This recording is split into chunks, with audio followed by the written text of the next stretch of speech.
নমস্কার শ্রোতা বন্ধুরা, স্পিরিচুয়াল অ্যান্ড মোটিভেশনাল অ্যাডভাইস চ্যানেলে আপনাদের সকলকে স্বাগত জানাই। শ্রী শ্রী রামকৃষ্ণ কথামৃত আমাদের প্রত্যেকের জীবনের প্রতিটা মুহূর্তে পথপ্রদর্শকের কাজ করে চলেছে। শ্রী শ্রী ঠাকুরের বাণী ও উপদেশ আমাদেরকে সঠিক পথের দিশা দেখিয়ে চলেছে।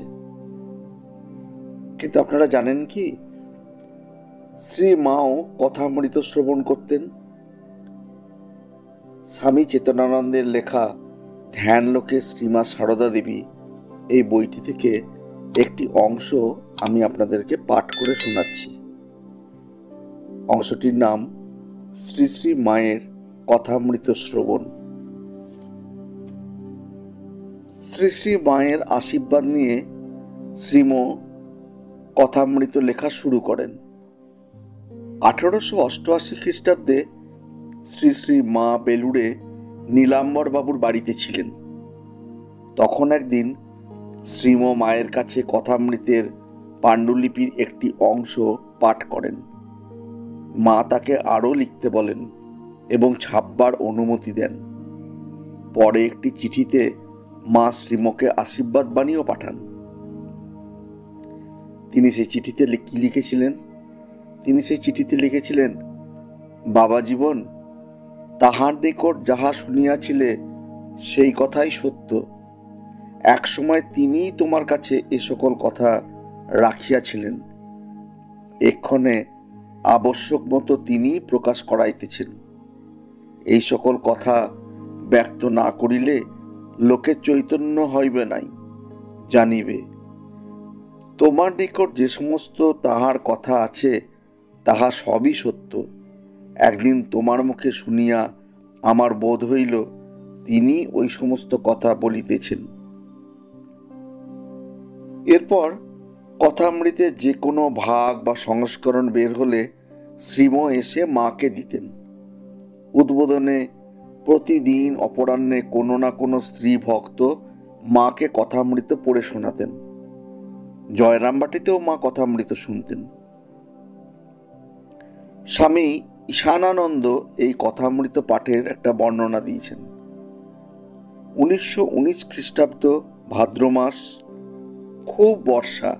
সন্ধেবেলা আমরা কল্পনার চোখে দেখি মা খাটে বসে ধ্যানমগ্না, সেবকরা মেঝেতে জপ ধ্যান করছে, ঠাকুরের ছবির সামনে তেলের প্রদীপ মিটমিট করে জ্বলছে। স্বামী ঈশানানন্দ লিখছেন, মাঝে মাঝে মা প্রায় সন্ধ্যার পর শ্রী শ্রী ঠাকুরের কথামৃত পাঠ করিয়া শুনাইতে বলেন। কয়েকদিন কথামৃত তৃতীয় ভাগ পড়া হইতেছিল। পাঠের পর একদিন মা বলিতেছেন, মাস্টার কি সুন্দরভাবে সব মনে করে লিখেছে। শুনতে শুনতে মনে হচ্ছে যেন সাক্ষাৎ সামনে সব কথা হচ্ছে। কি বর্ণনা! আর সেসব কথা যেন হৃদয়ে গেঁথে গেছে। এই সমস্ত পড়ে শুনেই তো আজকাল এত লোক তাঁর দিকে ঝুঁকেছে, শান্তি পাচ্ছে। এসব অমোঘ কথা। আমি বললাম, মা, ঠাকুরের এসব ভাব উপদেশ কত সুন্দর, মন যেন ভরে ওঠে। মা বললেন, আহা, তাই তো বাবা। কেউ যদি সামান্যও ধারণা করতে পারে তাহলে তার জীবন ধন্য হয়ে যাবে। নমস্কার শ্রোতা বন্ধুরা, আজকের মতো এইটুকুই। মায়ের কথা আপনাদের শোনালাম। আগামী দিনে আবার মায়ের কথা নিয়ে আপনাদের সঙ্গে মিলিত হব। অংশগুলি যদি আপনাদের ভালো লাগছে তাহলে অতি অবশ্যই বন্ধুদের সঙ্গে শেয়ার করবেন এবং চ্যানেলটি যদি এখনো সাবস্ক্রাইব করা না থাকে অতি অবশ্যই চ্যানেলটি সাবস্ক্রাইব করে রাখবেন। ভালো থাকবেন সবাই।